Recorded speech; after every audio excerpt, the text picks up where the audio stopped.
and welcome to the podcast for week 12. After 2 weeks in turkey protection, now that Thanksgiving is safely behind us, Blackie has emerged from hiding, and what a week for him to come back to the podcast. Let's just call it Kendall Hinton week and jump straight into it. How you going, Blackie? I'm excellent.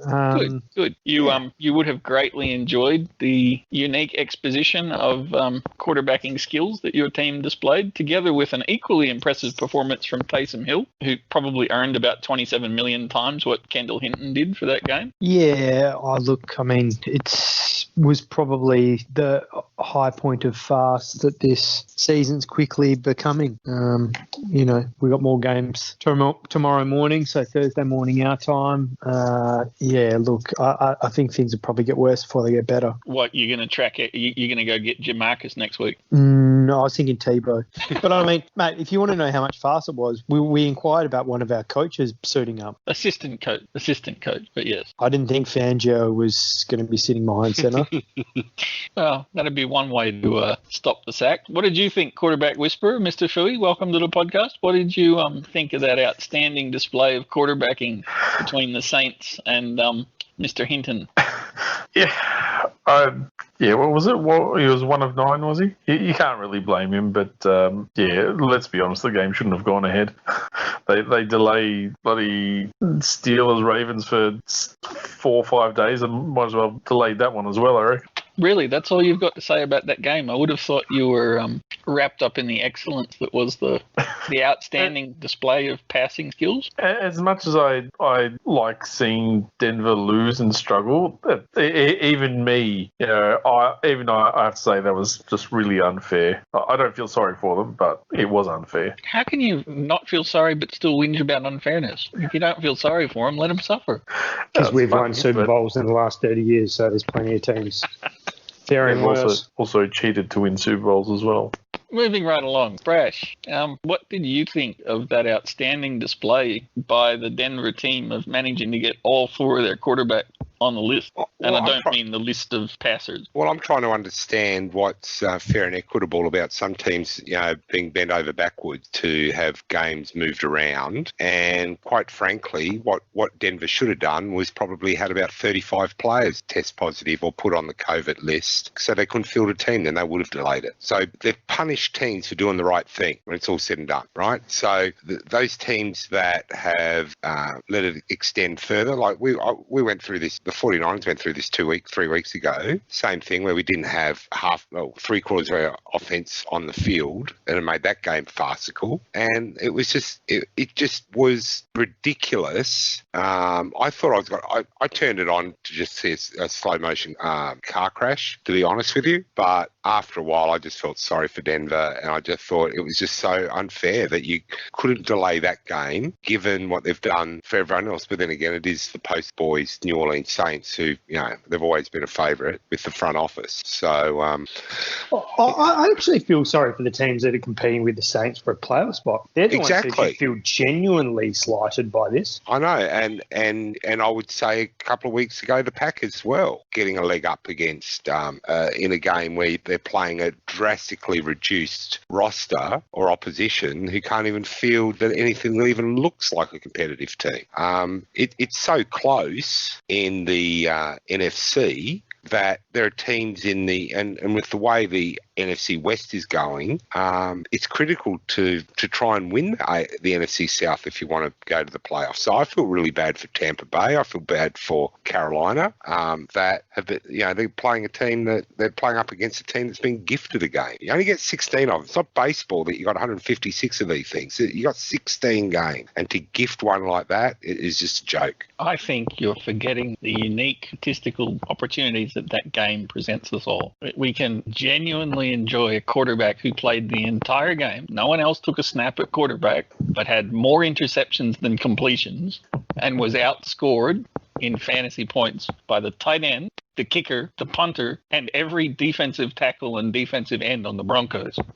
Yeah, and I feel sorry for him. I feel sorry for him. What was he supposed to do? He's a wide receiver on the practice squad. You're missing the point, Brash. Mate, he's guaranteed to get an excellent trade opportunity from the Philadelphia Eagles next week. He'll be the first person picked up as soon as the season's over. Eagles are going to be all in on him to be the backup to Hurt. Yeah, I just think it's unfair on a kid that he's trying to make his name, and that's what he's going to get remembered for. He's battling. I actually thought the Packers would end up taking him because he's a wide receiver and a quarterback, so they can piss off Rodgers and sort him out at the same time. He actually had more successful rushes than passes. Is that Carson? No, please, Carson can't even run successfully anymore. Anyway, we're not talking about the Eagles this week. Oh, good. Well, yes, we are. Well, I'm not, anyway, except to say I predicted it. Anyway, before we get off that game, one point that did get a bit lost in all seriousness was I thought the Broncos' defense really came to play. They could very easily have folded and given up the ghost when it was so obvious that their offense was behind the 8-ball from the get-go. But they actually played a pretty damn good game, and I think exposed Taysom Hill yet again for being a pretty one-dimensional gadget quarterback, for want of a better word. I think the really interesting thing is how much more Taysom Hill's being paid to be a quarterback than someone like a Kendall Hinton. I would argue that I don't actually think there's that much difference between the two of them, and yet somehow Taysom Hill's got massive support from the Saints organization and is seen as the next greatest thing in football. I would say final thoughts on that is in line with the defense playing well. I think probably even more pleasing than that is that everyone kept their chin up throughout the game and actually got around each other at the end. There were no excuses. You didn't hear a lot of woe is me. I thought they were really mature about how they dealt with it. Yeah. Yep. Sorry, just very quickly. We know I've forgotten his name. The coach for New Orleans. He's a bit of a dick. Yeah, Sean Payton. There we go. He's a bit of a dick. Do you feel that he ran the ball a bit more than usual, knowing and thinking, well, this is bullshit, and they probably shouldn't be playing? Because it seemed like a very odd, the leading most passing yards in the game was 78, and that's probably the lowest we'll ever see for the next 50 years. It just seems like it seems like it was a game from both coaches where it's like, let's just get it over with and whatever happens. Yeah, when's the last time? When's the last time you had an NFL game where you had no quarterbacks on the field? Yeah, that's what it was. I think there was. As soon as they knew they weren't going to be troubled, they went, all right, we'll just finish this off. Yeah, it was just. But Dickhead of the Week goes to Jerry Jones, who came out and said that Denver were no more disadvantaged than they were when they played Gucci Danucci, someone that they spent a 7th-round draft pick on and has practiced every week. Yeah, and probably played a bit more quarterback recently, just a little bit. And the Cowboys weren't missing a quarterback for anything other than infield injuries, nothing to do with COVID. So anyway, it is what it is.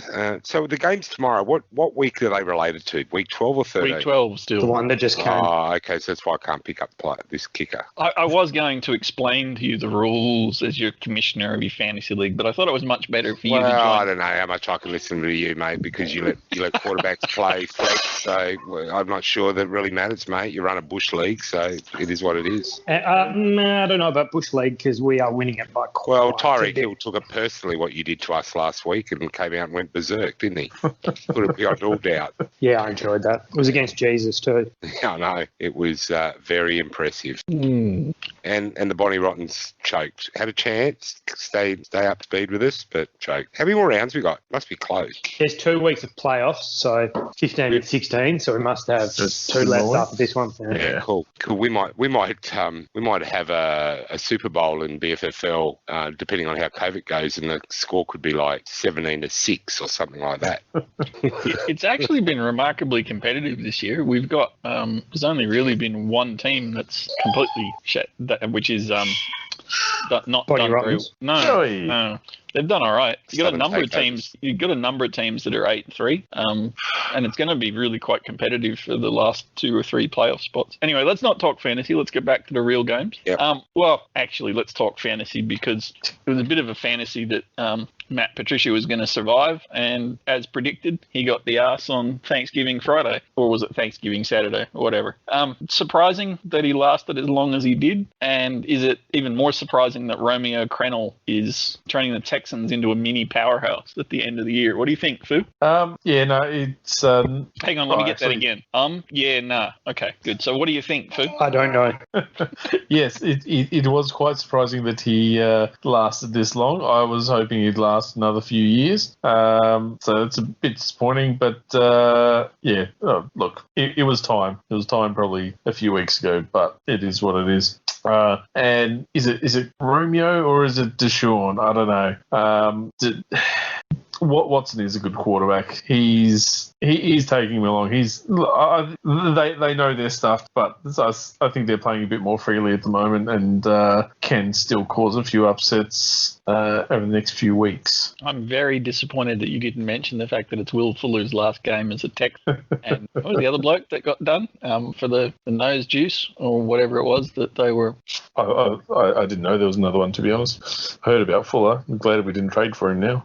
What did you think, Blackie? Was it a surprise that it took this long for Patricia to finally get his pants dacked? And even more of a surprise that they did it as yet another dual firing, which I think is the third team this year to fire both the GM and the coach at once? Yeah, I'd say it was surprising that he lasted this long. I think the most interesting thing to me was the Deadspin article that came out today, where there's a lot of people suspecting that there's an account on Twitter started by Patricia to defend himself. It's called Eddie P. Lions fan, and his middle name's Eddie. In the bio, it says he's got 3 kids. Patricia's got 3 kids, and it's just hilarious. Just throws the GM under the bus, throws Stafford under the bus, you name it. But yeah, I mean, probably actually the most interesting thing to me was how quickly current and past players were to come out and throw him under the bus. Darius Slay, Deshaun Robinson. Yeah, I think he must be a real dickhead, and you can tell that because the bloke has a pencil behind the ear and everything's laminated.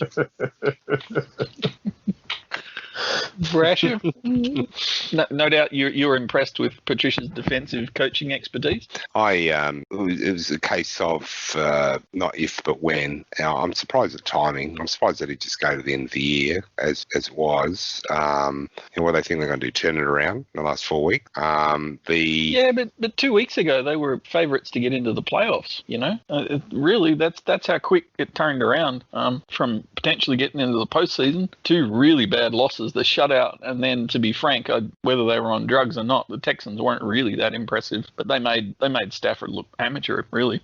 I think the problem with Detroit Lions, you've got to look a bit further than the Patricia reign or Matt Stafford or Quinn being fired. The problem with the Detroit Lions is a lot deeper than that, and you start to wonder, during all that time that the Detroit Lions have stunk it up, the record time they haven't won a playoff game, all those types of things, what's been consistent? And it's been their ownership. The owners. Yeah. So do the owners really want to win? Do they know how to win? Remember, most of the Ford family that own it are a long way removed from Henry Ford that created the wealth and the organisation that is the Ford name, right? So just because they're rich, just because they own a football team, does not necessarily make them clever. I'm not sure, they've been the consistent theme or consistent piece in everything that, the ineptness of the Lions. And I look at some franchises look what the Patriots are under Robert Kraft, right? They were always a bit of a giggle as well for a while there. But Kraft has instilled, whether you like him or not, is irrelevant, whether you run massage parlors or not. At the end of the day, he has instilled a winning culture into that franchise. Detroit's never had that, right? There are certain teams that just have it by default.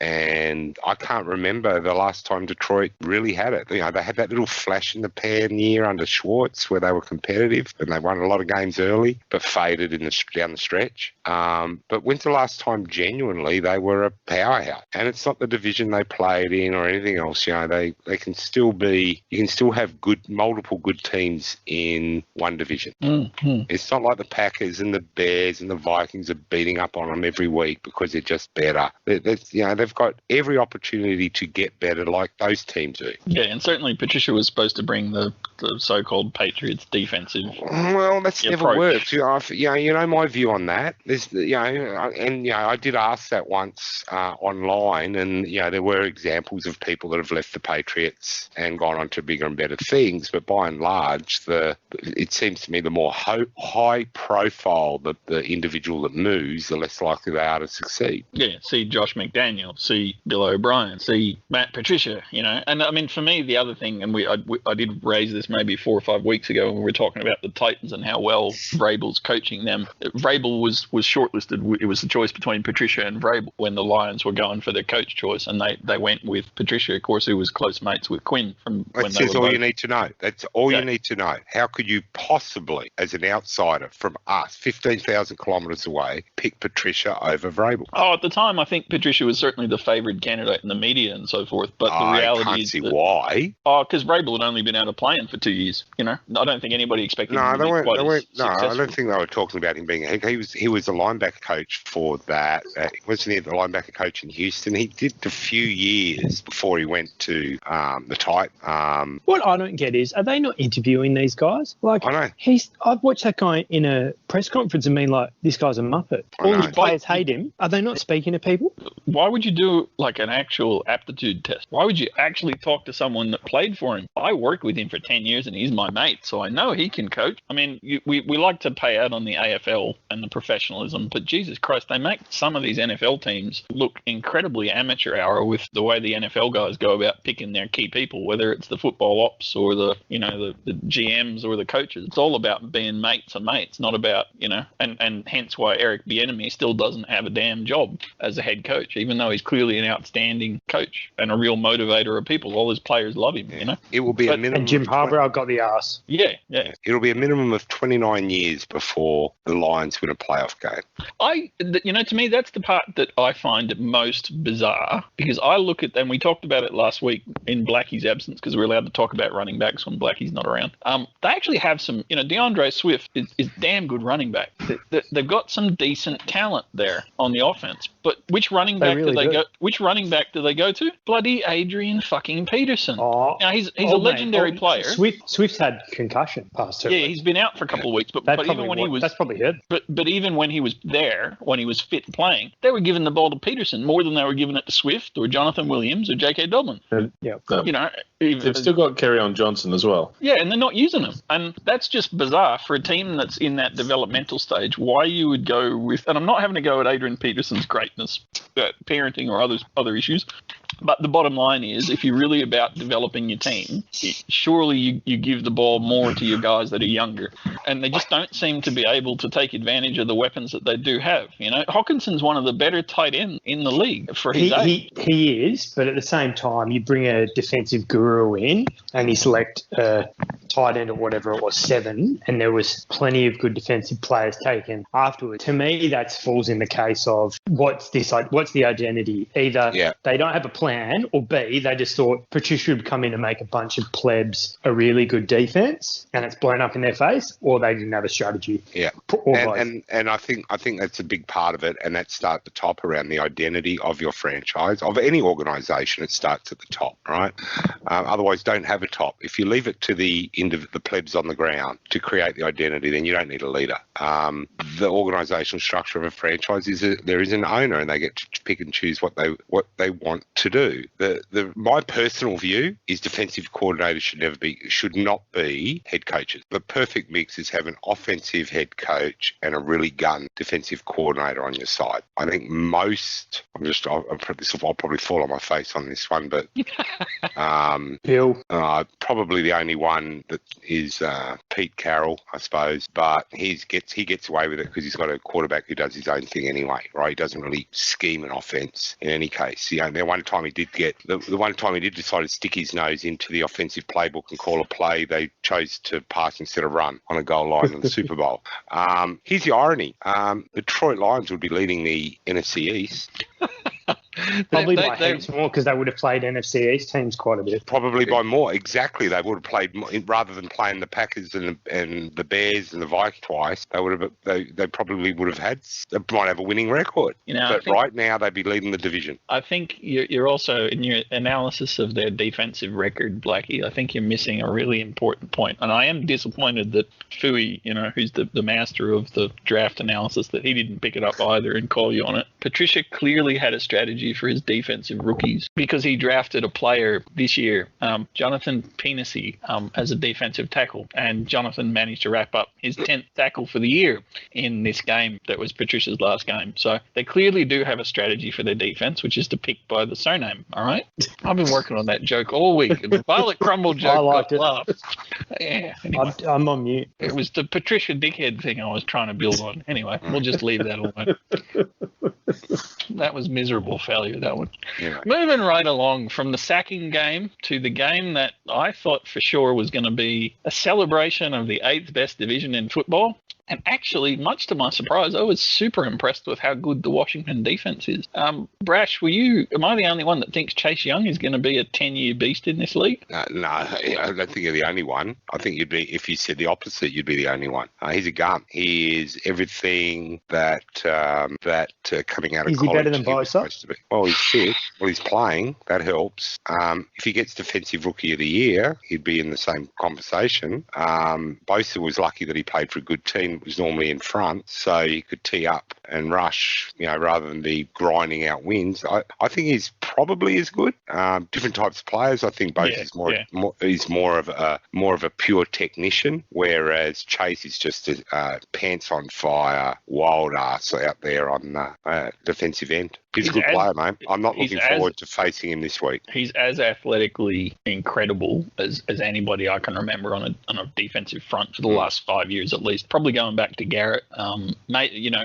Just a very different player to Bosa, but both are absolutely freakish at what they do, but really becoming the centerpiece of, and he's not the only person on. I mean, they've got Montez Sweat, they've got Cole Holcomb, they've got a number of good, young, talented players on that defense. And yes, it was Andy Dalton and the Jerry Jones Cowboys, who celebrated Thanksgiving by having the largest crowd at a sporting event in America this calendar year. Yay! I wonder how many people are going to get sick out of that. Anyway, it was just, for me, it was really interesting to see the surprisingly entertaining effort that Washington put in. And Alex Smith he's providing some stability and some leadership there at quarterback. Probably the best quarterback in the division at the moment, yeah, Blackie? Oh, mate, look, it's a low bar, but I think we would be remiss if we didn't mention Antonio Gibson. Oh, What a legend. Who's that?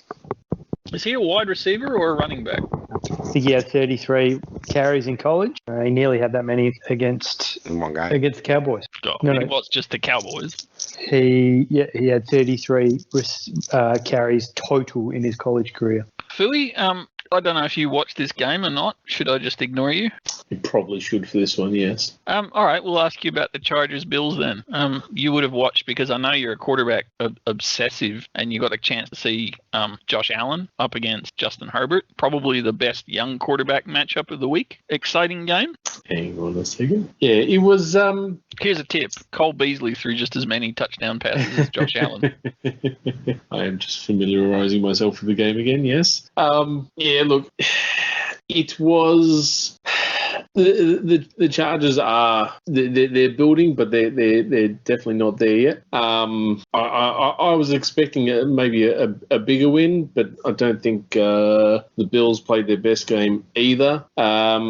In terms of the quarterback matchup, it was good to watch, but I don't think either team was really at their best. And I think maybe in 2 or 3 years this could be one of the top matchups in the AFC, if not the NFL, to watch. But right now and this year, it was a bit ho-hum. Blackie, Austin Eckler was back, clearly had a Yep. decent impact for the Chargers. Was this one really down to Anthony Lynn being a pretty ordinary coach? It's weird because I think not strategic. I think game plan wise, they're actually pretty sound. I think their defense is all right. Their offense obviously can generate, a lot of yards. I think they've actually got a pretty good team, but he just does dumb stuff. It's like he is an inexperienced coach and doesn't know how to manage the game on game day. And you see it week in, week out, and they just don't know how to win. And you've got to be careful because, Herbert's in the formative stage of his young career and they're in a division with Mahomes. You need to turn that ship around pretty quick or you're going to be languishing. He'll be the next Stafford. Yeah, it's really, really scary. I mean, they have some they have suffered a bit when Eckler's been out, but now he's back. They've got some pretty impressive weapons offensively. Mike Williams, Keenan Allen, Eckler, Henry Hunter probably plays for them as well. That's a pretty impressive set of offensive weapons, and they got Aaron, from my perspective of Joey Bosa, you've got your reasonable, solid defense there. They're not spectacularly, not at the Washington level in terms of young talent, but they're there. They've got people who can really put pressure on, and yet the brain fades just kill them all the time. I don't know. I mean, Brash, from your point of view, is it something that, and I think here, when you got rid of Chip Kelly at the 49ers and then you got rid of Tom Sula, Shanahan came in and in his first couple of years almost looked like a genius because he turned it around. But was that more because he had great talent to draw on and the previous coaches were just really rubbish? Could you see the Chargers going the same way if they get a decent coach in? The 49ers were a little bit different in that they were absolutely bereft of talent in the Tom Sula year because you had, I think, about 7 or 8 players retire that year. Like that was the year Patrick Willis retired and a slew of others. So they were coming off a very ordinary purge of their roster post Harbaugh leaving. Lynn's just a bad coach. Either he's under instruction not to win games because you couldn't write scripts the way he ended that game again. There's no time. They're up against the clock, and he's calling running plays on the towards the end of the game with less than 2 minutes. And fails to take timeouts, and then they ask him why, and he says he doesn't know. He doesn't know, and then burns them early just to say, look, there you go. I do know how to take timeouts, and just takes them randomly early in the game. So he's either under instruction not to win game to get a really good draft position, or he's just incompetent. It's only one of the two. There's no alternative. Is it the Hard Knocks effect? I don't think so. I think he's just for the podcast audience, that means a bit like being on the cover of Madden. If you're in the Hard Knocks preseason TV show, the theory goes that puts a curse on you for the season up ahead. And of course, Anthony Lynn and the Chargers were a key focus of Hard Knocks this year. No, I don't think so.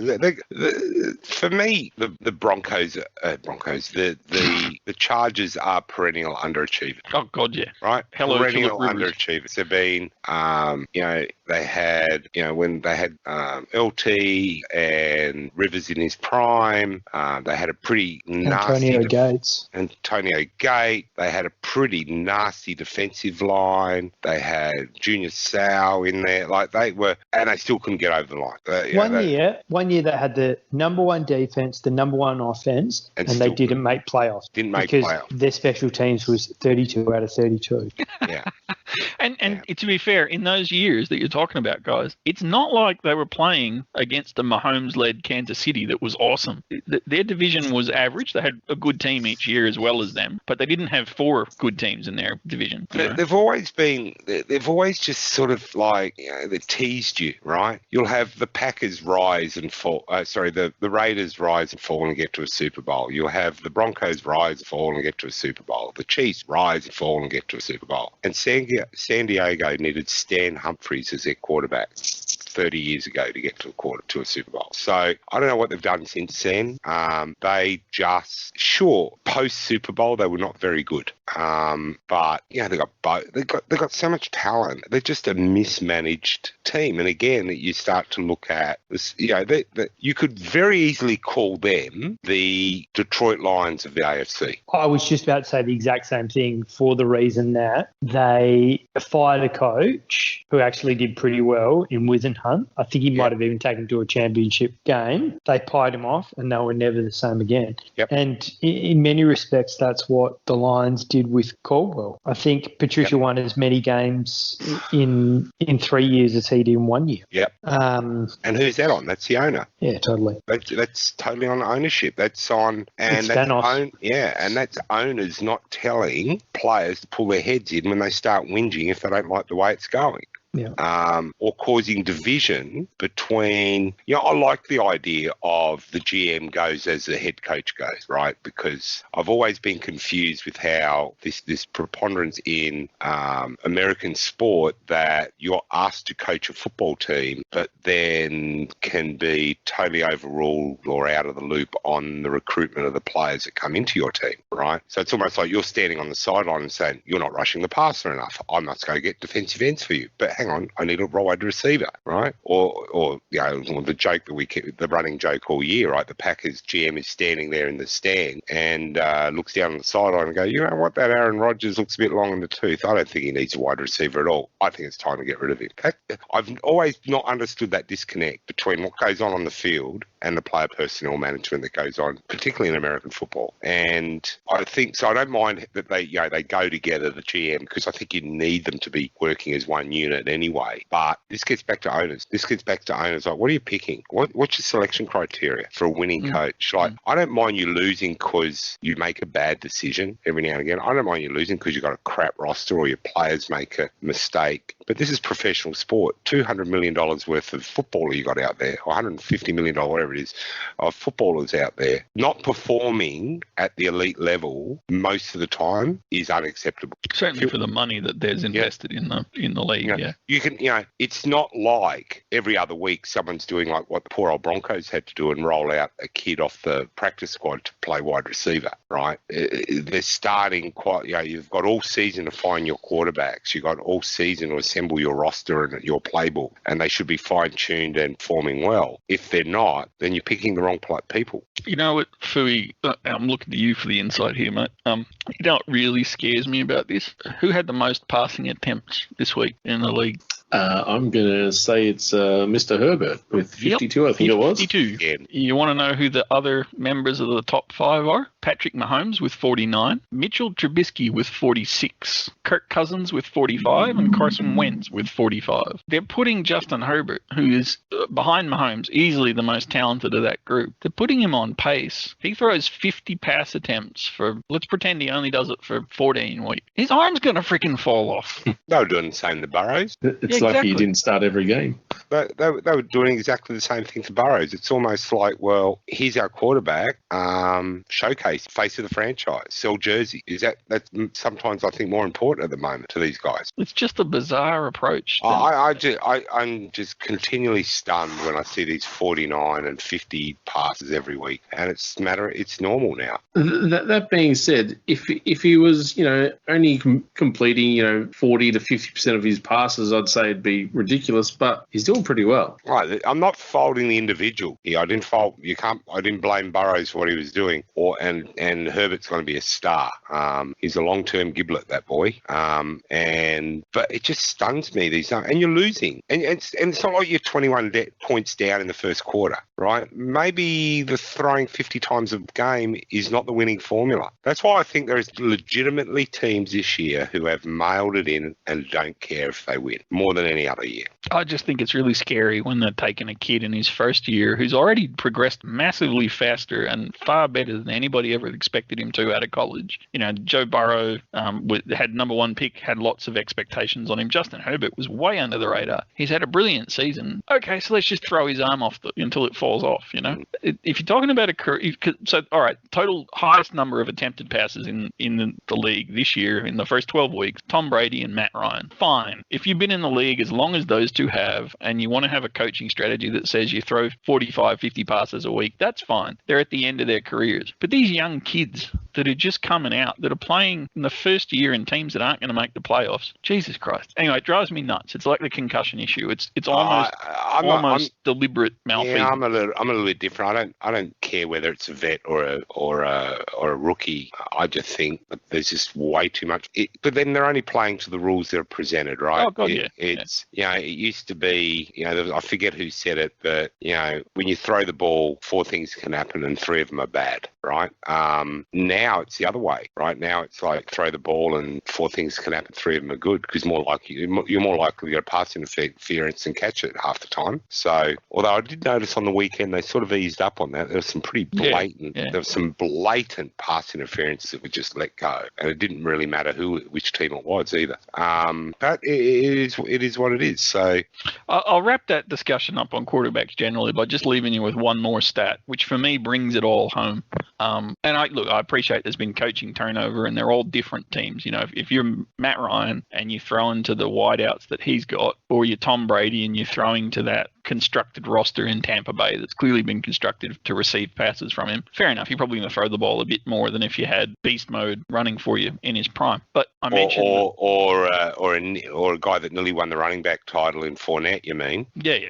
There's no excuse for them not to run the ball. No. Well, except that that's a coaching choice, but I'm not justifying it. I'm just saying it's a deliberate strategy for a couple of those teams. Here for me is the stat that brings it all home that says it actually is not about got to throw the ball 50 times a game. On the season, first 12 weeks, like I said, I know there's coaching changes, so on and so forth. Top yardage in the league, passing, 3,497 yards by Pat Mahomes. That comes off 420 attempts. Number 4 in yardage with 3,200 yards, so just on 300 yards less, but off only 363 attempts. So that's a full 60 less attempts is Deshaun Watson. So you can still be an effective passer in this league without throwing the damn ball 45 times a game. You can still rack up 3,200 yards without throwing the ball 450 times. I just think that it scares me about what's going to happen. Different schemes, though. Different schemes. Oh, yeah, and totally get that. That's what I said. And obviously, Romeo Crennel's given Deshaun Watson far more license than Bill O'Brien was giving him. And they've found ways to get, even though DeAndre Hopkins isn't on the team anymore, they've found ways to get effective receivers there. Anyway, I don't want to go on about it too much more, but I just think it's a bit of a false herd mentality, and I'm not blaming anybody other than the coaching fraternity, but all of a sudden it seems to be the in vogue thing to have your young quarterbacks prove that they can be quarterbacks by throwing the ball 40, 45, 50 times a week. And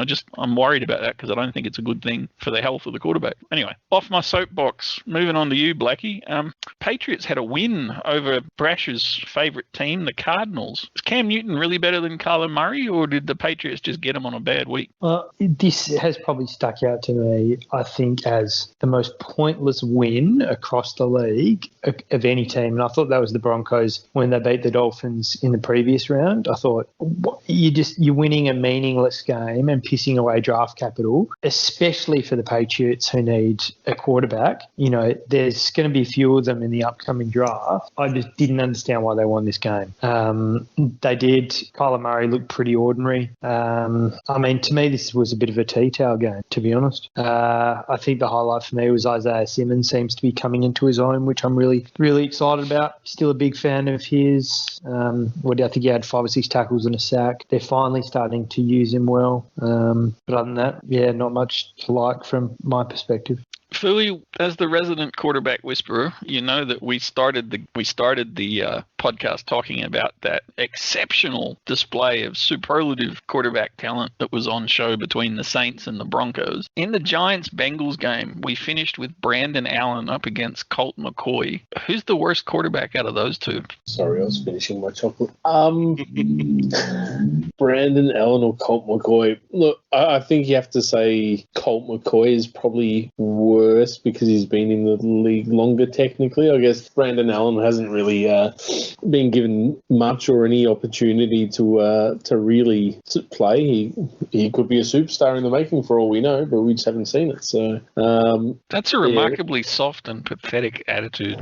What do you want me to say? They're two guys that haven't played in forever. McCoy was highly rated in college and stunk it up, and has never been any good. So I guess Kendall Hilton. Kendall Hinton's had lots of games. Not even. Right. That's my whole point.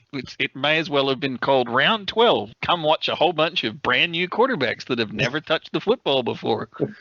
What do you think, Blackie? Was it interesting to see one of the very few kick returns for a touchdown still have a loss for their team? Oh, look, I mean, I probably misspoke when I called the Patriots Cards game a tea-towel game. This is a tea-towel game. Quarterback in masterclass. just a low interest game, really.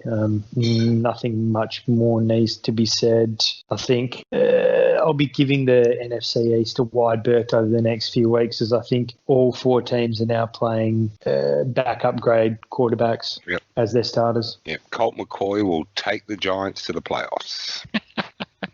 And his only competition will be Alex Smith. Well, at least Alex Smith has won a playoff game. Who was the kick returner who cost him? Williams. Was it? Oh, that was the worst. Twice. That was against the Giants, wasn't it? Twice. And that was after a punt when we stripped the running back and they called it down by contact when it wasn't, when we were in field goal range in overtime. Yeah. Gentlemen, I don't remember that game. Isn't it so true that you remember the bad losses so much more than the good wins? Yeah. Absolutely. Woohoo, Terrell Owens and Jerry Rice fumble. Anyway. He absolutely did. Jerry Rice absolutely fumbled, That was mate. pretty fucking sweet. Jerry Rice absolutely fumbled. All I can think about now is the Mile High Miracle, Raheem Moore, Jacoby. But speaking of outstanding quarterback excellence, Week 12 wasn't complete until we trotted out Mike Glennon. I can't believe I saw his name. Let's just call this week the quarterback throwback week. Bring out your dead. All the reserves to the reserve quarterback. What do you think, Blackie? Was it an enjoyable game watching Baker Mayfield scrape over the line and actually be outpassed in terms of more completions? Mike Glennon threw more completions than Baker Mayfield. Let's talk about circling back to one of my favourite topics, which is identity. The Browns are you a bit confused, mate? The Browns know what their identity is, and it is we have 2 A-grade running backs, and they're different, and they complement each other, so we're going to run the ball at you. And Chubb is just about the best pure running back going around at the moment. And Kareem Hunt is a very, very, very good running back, receiving back hybrid. And they don't need Baker to be everything to all people. OBJ's injured, so they don't need to feed him, and they can just rely on Jarvis Landry. And they did. Kareem Hunt didn't catch a pass, and Nick Chubb caught 3. No, Nick Chubb had 5 million yards, and therefore they didn't need to do anything else. You've been listening and reading American Crows stuff. What do you think, Phooey? Did you watch this one? Was such an impressive quarterback showdown, or should I just skip you and let you go back to your chocolates? No. I actually didn't watch this for the quarterbacks, to be honest. On the other side of the ball was James Robinson, who we were talking about last week, and he's still very impressive. And it was actually a decent game. I mean, I just watched the cut down version, but watching him and Chubb and Hunt, and it was really good. Forget about the quarterback play, but well, you know what stood out the most for me, Brash? Mike Glennon quarterbacking for the Jaguars. Not only did they give the ball to James Robinson, obviously, because you don't want Glennon throwing it, and James Robinson ran for 128 yards and a touchdown, but yet again, Jacksonville turned out somebody who's not a high-profile draftee, a guy named Colin Johnson, 96 yard receiving, with Mike Glennon throwing the ball to him. Just actually really quite an impressive capacity to unearth unknown players. I just thought it was really, really interesting the way that, despite the fact that they're only going to have 1 win for the year, if that, the Jaguars do manage to continue to find players under rocks that are not, or undrafted nobody players and turn them into decent players. What do you think? Not a lot, really. This is what can you say about this game? At the end of the day, I put this down to the Browns finally getting out of cold weather, going down to sunny Florida. Probably didn't even look at 5 minutes of tape of the Jags. Certainly didn't expect Glennon to be starting, and did enough to what they needed to do to win the game. Right? They probably should have won by a bit more. But they got teams like Jacksonville always tease fantasy football because they pull out these guys that have one-off games and they'll have 14 or 15 points sure. What did Glennon have? 200 odd yards, threw a couple of touchdowns to a couple of no-name wide receivers that the Browns probably didn't even bother covering. So no, I don't get too excited about the games, mate. Cole, how many catches did Cole have? Or Colin Johnson? 4 for 96 yards, and one of them was 46 yards. So and a touchdown. So half of them was 1. Is that on Glennon or Colin Johnson? Well, I'm just amazed that Colin Johnson didn't get targeted targeted 0 times, and I'm even more amazed that Glennon could throw the ball to him accurately 4 times. Remember, backup quarterback throw to backup players at True. practice, That's a right? good point. That's a good, serious point, Right, Brashy. so they get used to the players and the tendencies of their offensive skill players that they practice with sometimes, and it's just easier for them, right? They recognise the face, they recognise the number on the field. They don't immediately then keep feeding the stars because they never get to practice with them anyway. Yeah, most receptions for the week for Jacksonville was James Robinson. So not only was their leading running back, but he also grabbed 5 catches. Aldrick Rosas, just to put the game in perspective, Aldrick Rosas missed a field goal for the Jags. He kicks that, they win that game. I'm not impressed with the Browns. Sorry, dudes.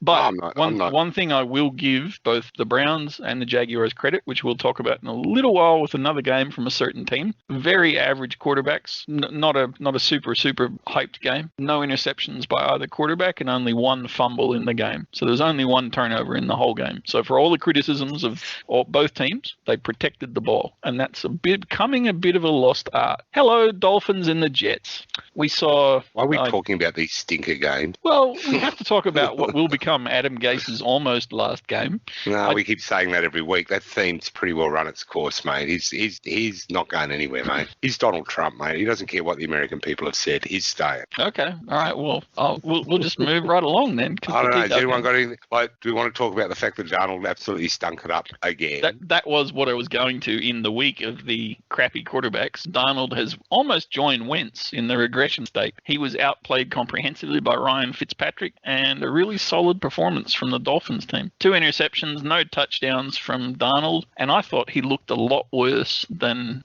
So his numbers on the surface were 197 yards, 16 completions. I was amazed he'd had 16 completions, and when you look at the receiving stat, the most yards, 67 yards and 79 yards. So he's throwing real short passes. Tell me honestly, BPG, the score was 23 in this game. Yep. If you knew that it was the Jets would have Darnold at quarterback and Fitzpatrick was going to start at the Dolphins, doesn't that sound like the score that it would likely be? I think this game's played out exactly as you would expect it to.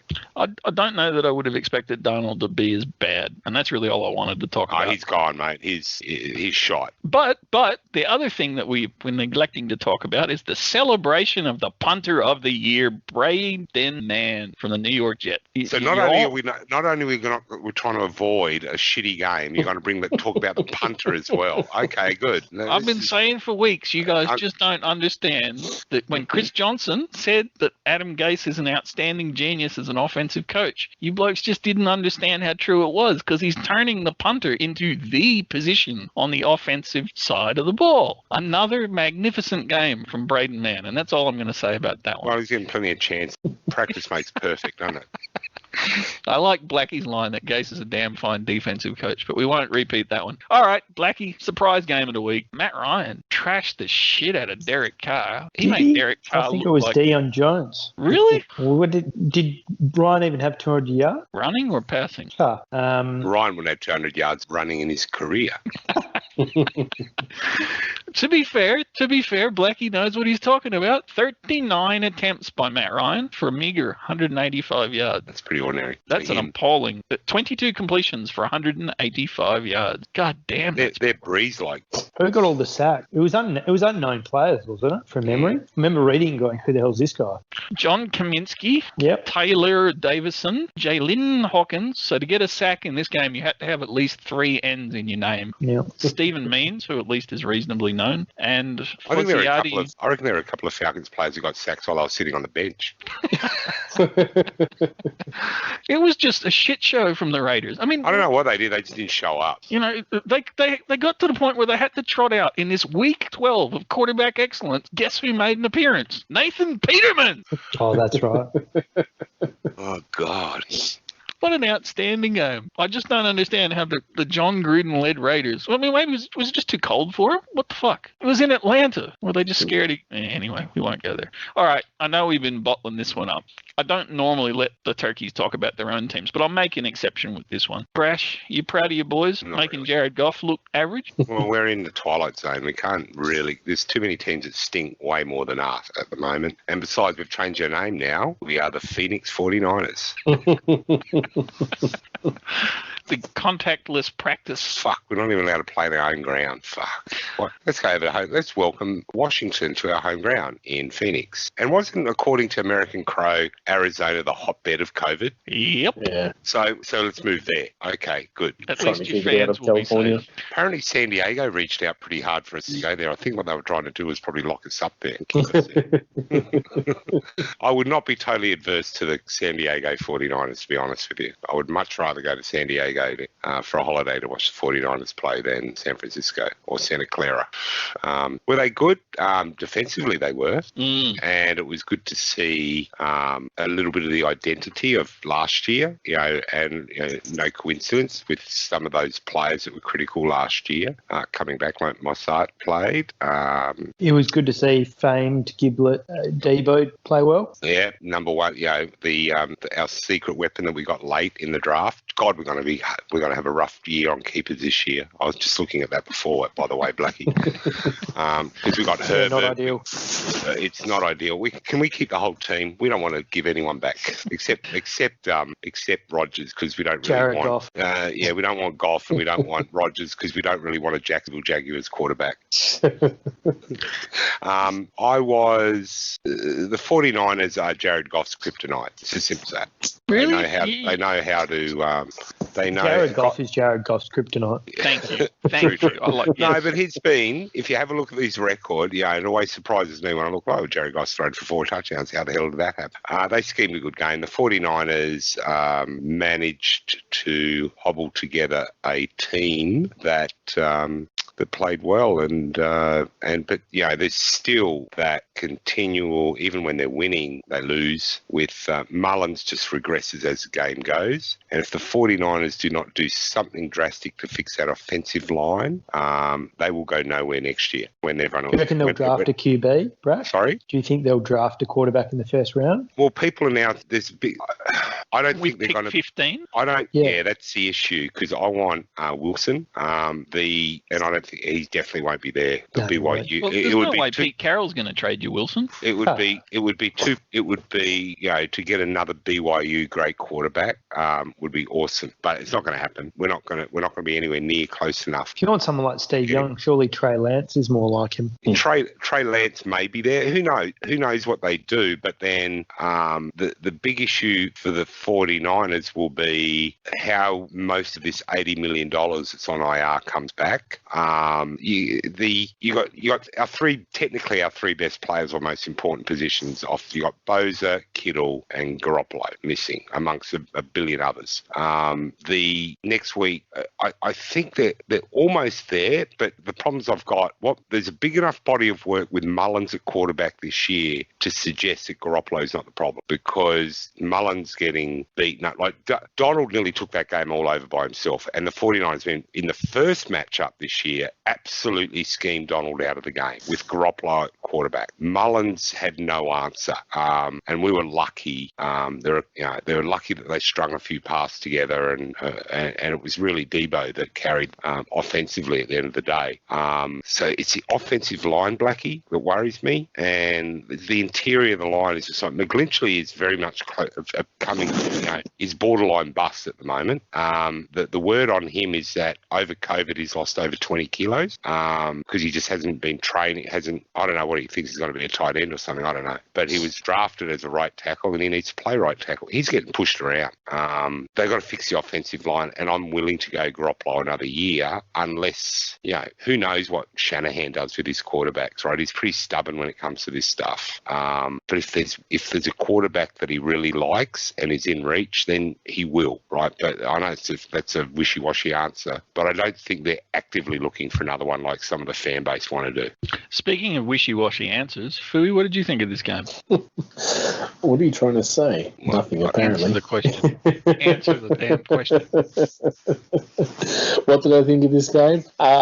Honestly, I didn't think much of it. It was good to see Kinlaw kind of put stat. Not that he hasn't been decent, but a splash play to really kind of announce himself, which you don't really get interception returns from defensive linemen much, so it's always good to see. Honestly, it didn't really excite me much this game. It was close, but I was expecting more from the Rams. As I said last week, Why? They played well last week, and I think the Niners, they are closer to what they were last year with getting a few players back. Brash, do you think? Because I mean, the Niners are not out of the playoff race. No.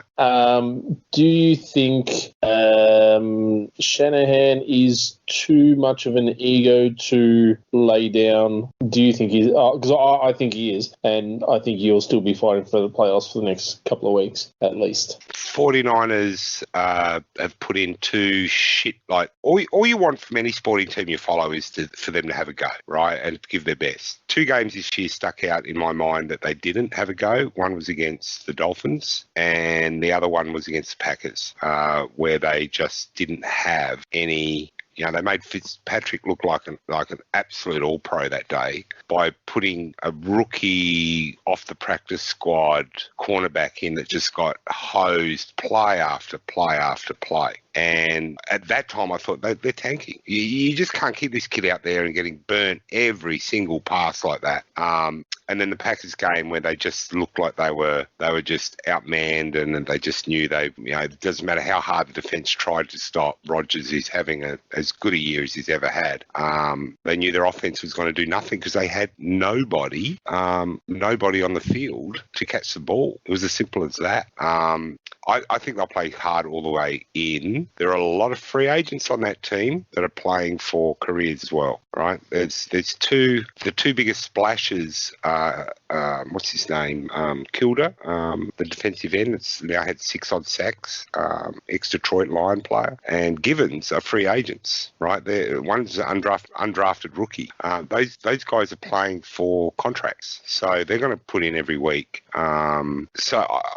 I think the 49ers, I genuinely believe, and you and I spoke about this after about week 5, that if the 49ers get in the playoffs, there'll be a few teams that are a little bit worried to have to play them. But the 49ers do not fear anybody in their own division, for starters. Okay, arguably, they don't fear anybody in the whole NFC. You know? Well, I think they struggle with. I think they struggle a little bit when the opposition has a true number 1 wide receiver. They just seem to have an inability to shut that player down. They always have career days. But if they can get over that and they do make the playoffs, so I don't think they will make the playoffs. It's, they literally one more game and they're done. One more loss and they're done. Yeah, I think. And I think that's where Fui's point about does Shanahan have enough of an ego moderating dial when they're out of playoff contention to soak up a few why losses. Is rolling up every week? Why is rolling up every week and wanting to win an ego thing? Isn't that why we play competitive sport, to win? Except if that costs you draft capital. And go back to Black's point at the beginning about meaningless win. I'm not saying you're there yet, but if you're well out of playoffs, the last thing you want to be doing is winning in week 16 and week 17 and dropping from pick 6 to pick 19. But I think the Patriots situation is totally different to the 49ers because there is no argument they need a new quarterback, right? A franchise quarterback. Just from the things you've said earlier in the year, though, it made me think Shanahan is I've had all these injuries and I can still make the playoffs kind of thing. I've had all these things go wrong. Look how good I am. Yeah, there is that. Absolutely, there is. It's about him. Absolutely, from that context, I 100% agree with you. But I also think he can't make the players play hard if they've given up for the year, right? And they are playing hard still, other than for 2 games. They played hard on the weekend. I thought they were going to get flogged. So you're right. You're absolutely right what you say, Fui. I think his ego is bigger and he thinks he can probably scheme around anything. But the reality of it is, isn't it refreshing that a team goes out and wants to win every week, even when they're shit? God, yeah. And I mean, that was what was impressive about the Broncos' performance. You can't argue that they didn't try to play that game hard. Their defense, they took pride. The Broncos' defense in that game was outstanding. I know they gave 30 points, but when and you're losing the time of possession by about 30 minutes, that's going to happen. They had a sense of pride that they were not going to have a 50-pointer put up on them. They just were not going to allow that to happen. So, Blackie, we all love your football team for 1 week, except for Fui, because he's incapable of loving anyone except himself. Last 2 points on the 49ers game. Kerry Hyder, 2 sacks and a fumble recovery. Yet another magnificent game this year. I think he's up to 7.5 sacks on the year, Brash. Really good defensive player. There's just so many there on that defensive side of the football, which is why I come back to you don't need much. And with a Yuk and Deebo Samuel locked in on the offensive side, Kittle to come back, and of course the player that no one's mentioned, who is the outstanding player of the team, Mitch Wishnowsky, who had yet another great game, absolutely fabulous game in key, 7 punt, really nearly. In fact, he was over 350 yards punting. He got Mullins out of trouble again and again and again. Really impressive special teams effort by him. I thought Jimmy Ward was the best player on the park. Agree. Jimmy Ward caused 2 fumbles, which basically takes his career fumbles to 3. So he had a career day. We turned the ball over 3 times, but the Rams did it 4 times, and that was the difference in the end. So we might move along to the other NFC West game that I know everybody on the panel was absolutely focused on, which was how the Seahawks went against the Eagles. Actually, no, we won't talk about that game because it's a T-tail game. Fui, everybody else on the panel's got to talk about their own team that wants to talk about their own team. So it's your turn. The Trubisky Show. It's week 12. It's quarterback week. It's excellent quarterback. Of course Trubisky's going to show up. Is he done? In a word, yes. I was thinking maybe, during the week when I heard he was going to start, I thought, quite possibly he's used his time on the bench to brush up on his skills and get better. But no, he hasn't improved by playing the game. He hasn't improved by not playing the game. I don't know what else you can do. I mean, look, coaching is a problem. Yes, we know this. But yeah, I don't know what else you can do. How is he? The only thing you could do is try a new coach. Blackie, is Nagy the problem, or is Trubisky just a really shit quarterback? Pick your poison. They both should be run out of town. Do you and Fui double team on how to not answer questions? Do you give each other tips? Okay, question for you. Is it Peterson or Wentz? Both, and in all seriousness, I could rant for 2 hours about how bad, and I did last week because you weren't around, Blackie, but I know I'd bore you, so I won't do it again this week. The panel, the other 2 turkeys last week didn't believe me when I said that Wentz regressed simultaneously in 7 different areas. NFL Research and NBC Sports Philadelphia both completely separately put up posts that proved from 2 different angles just how much he's regressed in all those different categories simultaneously. Yes, let's face it, Trubisky's a shit quarterback, but he's shit on one thing specifically, which is spotting the rush, and half shit on spotting coverage. He's actually not too bad in a bunch of other areas. He can still throw the ball with power. He still has a reasonable relationship with a couple of his key receivers like Anthony Miller.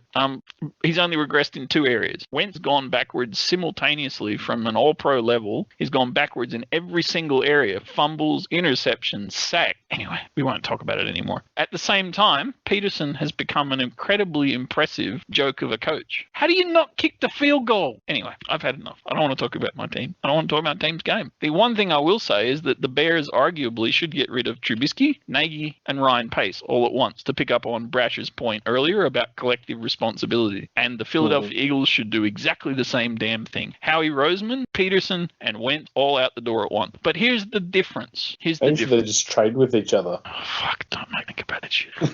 One thing you got to remember though, when it's easy to throw out the garbage, but not when it's as overpriced as Carson. Yeah, but neither of those 2 teams are likely to be in a position to replace. Or it's not going to happen in Philadelphia. You're pipe dreaming about Wentz, right? No, I'm sorry. I know it's not going to happen. It's an impossibility because of the contract they've signed him to. It's $65 million cap hit if we cut him next year. $65 million in 1 year for a team that's already $100 million over next year's cap. If it's the same as this year's, now it hasn't been announced, but everybody knows it's going to be less than this year's. How the hell do you do that? And, Brash, the 49ers are bloody good at their contract, except for their coaches. How the hell do you knowingly sign a contract that has that much of a cap hit?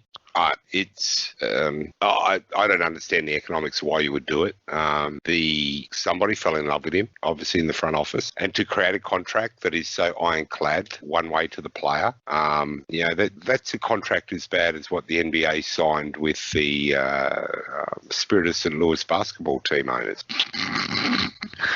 Good comparison, except at least they had 5 guys on that contract, not 1. It's bizarre. Anyway, I've talked about it. They actually only had 2. They had 2 brothers, actually. Don't you know that story? They had 5 player spots on the team. No. This is the greatest sporting contract in history. It's not even. There's nothing even close. Do you guys not know this story? The St. Louis Flyers. Is this where is the owner pissed it all away? No, this is where.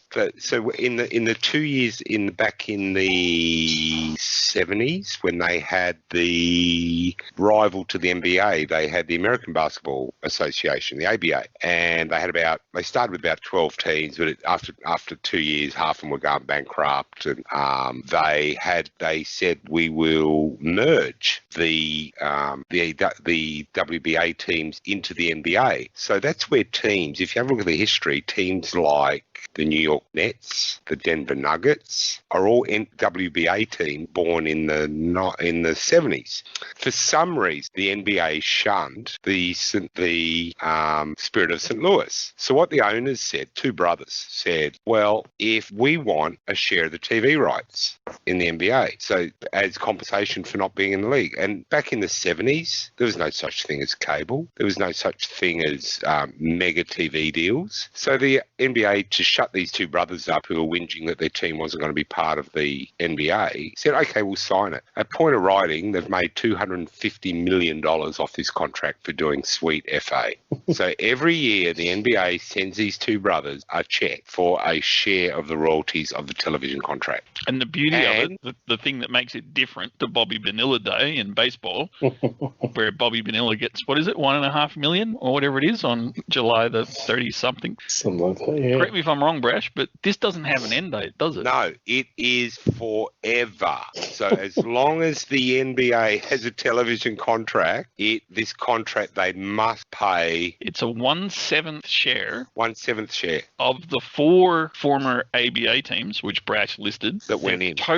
Their total visual media right. So it's 57% of the entitlement to revenue of a full NBA team is what it amounts to. And they do nothing. They got nothing. They got no. Well, they got to bank the check every year. They bank the check. It's the greatest sporting contract in history. $250 million they've reamed from this so far, and it's only accelerating because of TV contract. For the first 20 years of it, television contracts are sweet FA. It's been the last 20 years where all the money's been coming. So it's the greatest sporting contract ever. It does specify that their team has 5 players, and that's why they're entitled. It's one of the reasons why they're entitled to that particular proportionment, which is what I was getting at with what I was saying before. Anyway, sorry, we digress. It's an NBA podcast, because let's face it, with the quality of the quarterbacks that trotted out this week, we may as well be talking about a game played by 7-foot men and 3-foot midgets. But the analogy to draw from it with the Wentz contract, it's what happens when the other party in your contract does not fulfill the vision you have for them when you sign that contract. I'm sure there are people in the Philadelphia Eagles organization that were going, we've just signed a deal and got a franchise quarterback for the next decade. How good have we done? In 7 years' time, 8 years' time, that contract's going to look so cheap. Except, hear what you're saying, but he hasn't fulfilled his what lived up to what his earnings are. Except the same damn people that signed that spectacular contract then went out and drafted somebody else in the second round as a backup quarterback less than 12 months after signing the contract. That's the most ridiculous thing I've ever heard, is why they did that. But anyway.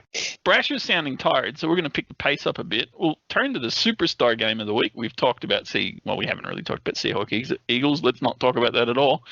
Bears Packers, Rams 49ers, Saints Broncos, all quarterback excellence fest. The Chiefs versus the Buccaneers. Old man Brady, young man Mahomes. Is it just me, or is Patty Mahomes not quite as dominant as he has been, and yet still getting it done? What do you think, Blake?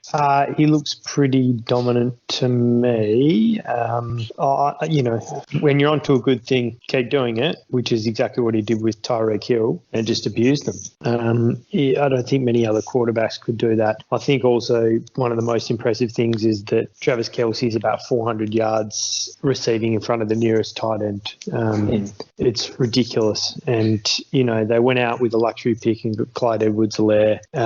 He hasn't really lived up to expectations, especially in the passing game, but Mahomes just does it all. And I think their defense isn't as good as it was, but they still look very, very dangerous. Mahomes fumbled the ball, Phil. Is he falling backwards as a quarterback? He's just messing with us, really. He knows he can do anything, pull out anything at any time. And when you got Hill playing like he did as well, the weapons in Kansas City are actually fairly underrated. But a guy like Hardman would probably be, a number 2.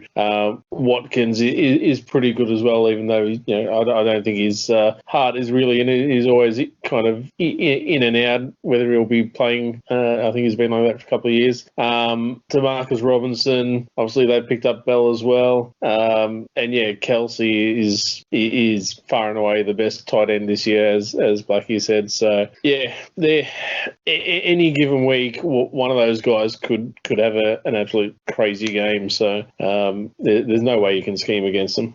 Blackie is the kind of resident human resource, touchy-feely emotional intelligence expert. How do you feel about the relationship breakdown allegedly between Arian and Brady? Is it true that Tommy Boy's running the offense by himself, as Arians talked about in the post-match press conference? Or is it really more a case of Arians doesn't want to be known as the guy that couldn't coach Brady to a championship? I mean, they're a couple of massive egos, aren't they? I think a big issue is I don't know if Arians was that supportive of getting Brady, so I think there was probably tension there. I think he's probably been forced on him, so he's not shy about saying he's not my guy. That's my read on the situation.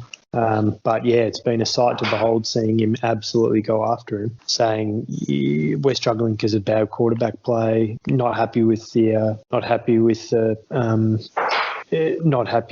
play calling because Brady's calling it. He's thrown him under the bus pretty massively. Is it brash? Is it really a case that the Buccaneers need a little bit of residual human resource intervention? Or is this a football team that's so flawed that even with the addition of the great Antonio Brown, they're probably just going to scrape into playoffs at best and then be out in the first round? So Antonio Brown's been recruited to straighten them up, you reckon? I was being sarcastic, but yes. Hang on. Let's face it. Between Rob Gronkowski, Antonio Brown, and Leonard Fournette, there's 3 very stable, entirely straight arrows, yeah? Yeah, and throwing Brady in the mix as well. It could be a volatile locker room. They're probably fortunate that they corrected what happened in week 1 and started winning pretty quickly after that, because I'd hate to think what would have happened in that franchise had they been losing. And, for shits and giggles that Arians had done something like bench Brady. Wouldn't that have been funny? Yeah.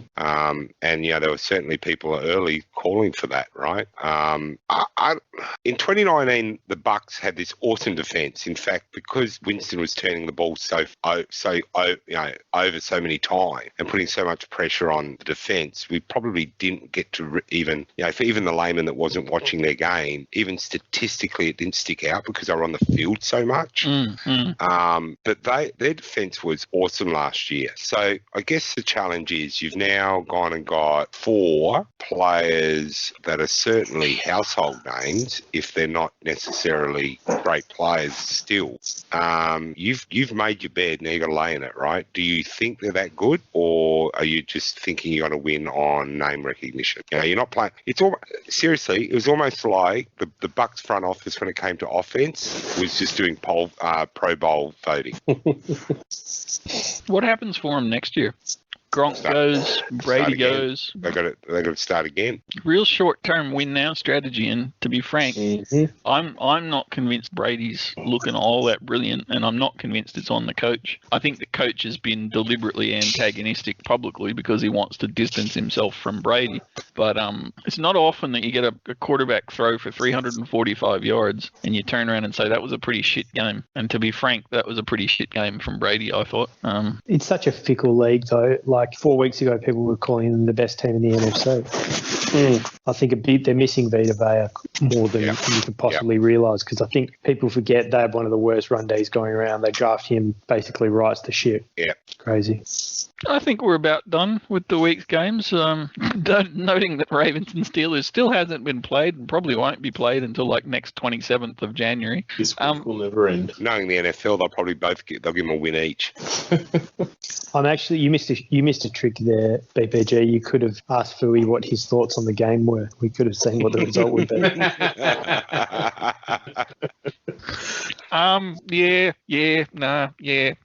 Oh, hang on, wait.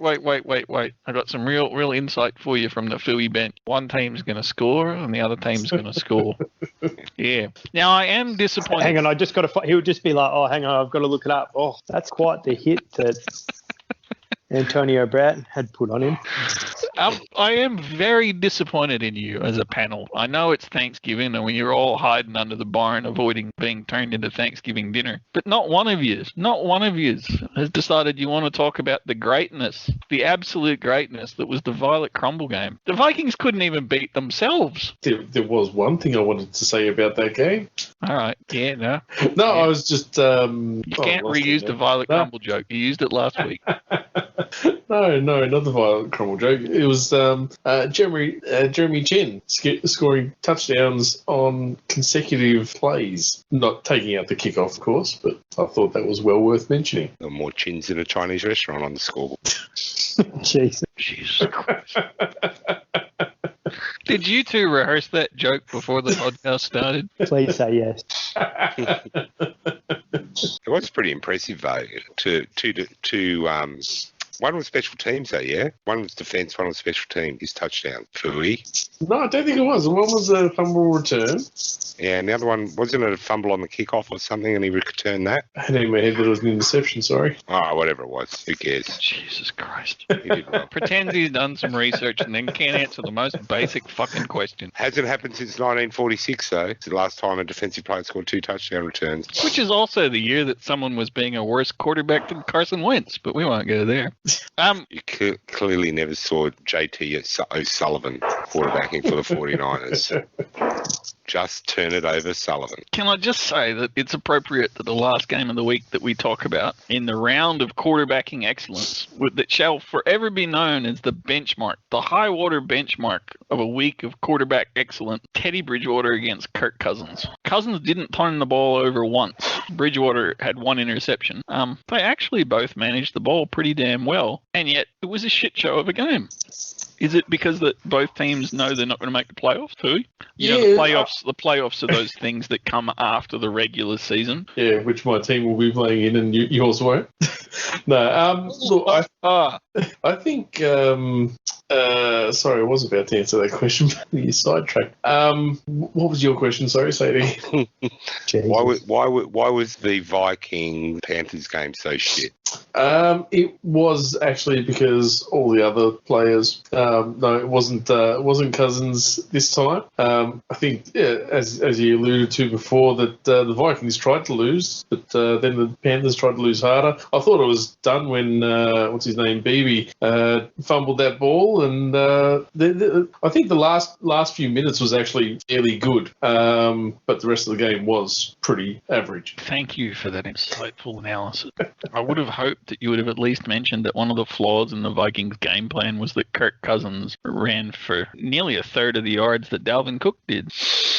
My actual question is, and this is genuine, is Cook seems to be getting at least before half time. He was there was a question whether he'd return. Yet they don't run their backup Madison, who is half decent. They don't play him nearly enough for Cook, who seems to be getting injured every second week. There was a question in there. No, I'm just saying. Why don't they play Madison more? Is what I'm saying. Oh, I see. Okay.